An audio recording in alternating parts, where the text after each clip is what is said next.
观众朋友、网友朋友，大家好，我是付天少。印度准备出动苏30与日本的战机进行联合军演，此举是要恶意出卖中国和俄罗斯吗？据日本每日新闻报道，近期日本航空自卫队将首次同印度空军互派战斗机举行联合训练。印度空军计划派出的飞机是6架俄制的苏30 MKI 战机参加演习，那将是日本航空自卫队首次以俄制战机进行联合军演。印度出动苏30以日本战机演习。我们国内有一些专家认为，印度这次出动苏30以日本的战机进行联合演习，其目的是很明显的，企图出卖中国和俄罗斯，起码它是有这方面的嫌疑的。那么从表面上看，差不多还就是如此。苏30仍然是俄罗斯的主力战机，中国也有部分装备。何况俄罗斯空天军目前的主力战机就包括了苏30 MKI、苏35等机型。那么印度此次其中苏30 SM 它的前身就是苏30 MKI。印度此前曾经派出过苏30参加过美国的红旗军演，其实已经让美军把这款比较先进战机摸了个透。尽管美军在演习中似乎败给了印度的苏30 MKI， 但是为什么会败？双方一直没有透露消息。是美国故意败给印度，自己留一手呢，还是印度自己在夸耀他们的训练水平和苏30的能力呢？我们现在还不得而知。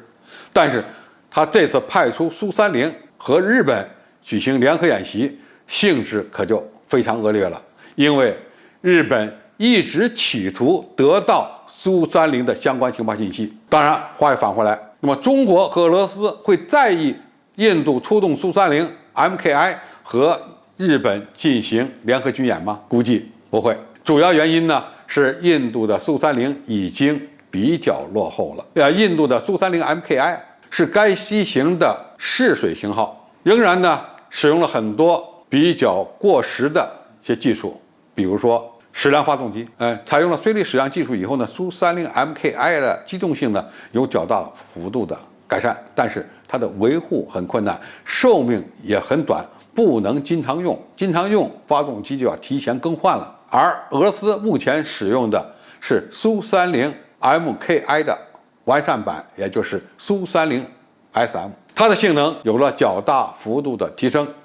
即使是相关参数被日本摸了去，但是它和俄罗斯空天军目前使用的苏30还是有较大的技术差距的。当然，苏30 MKK 在中国依然是一种主力战机，但是定位不相同，而且在中国现代战机中，它也属于相对比较老旧的型号了。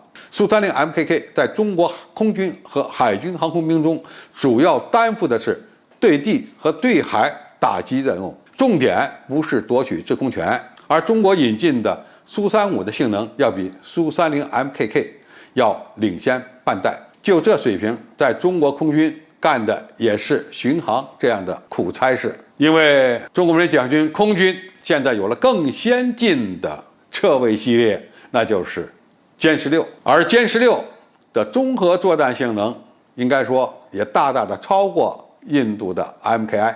日本现在装备的是 F-15捷这款比较老式的战斗机，而 F-15和苏30的抗衡在多次军演中实际上都是败北的角色，很难来战胜苏30，更不要说和最新的改进版的歼16、苏35进行对抗了。因此，即使这些数据被日本摸去，应该说影响也不是太大。因此，我们看印度和日本的演习，更应该关注其战略意图，而不是战术层面的双击对抗。好，我们今天介绍就到这里，谢谢大家关注。感兴趣的朋友，我们可以在下面留言区留言交流讨论。我们下期再见。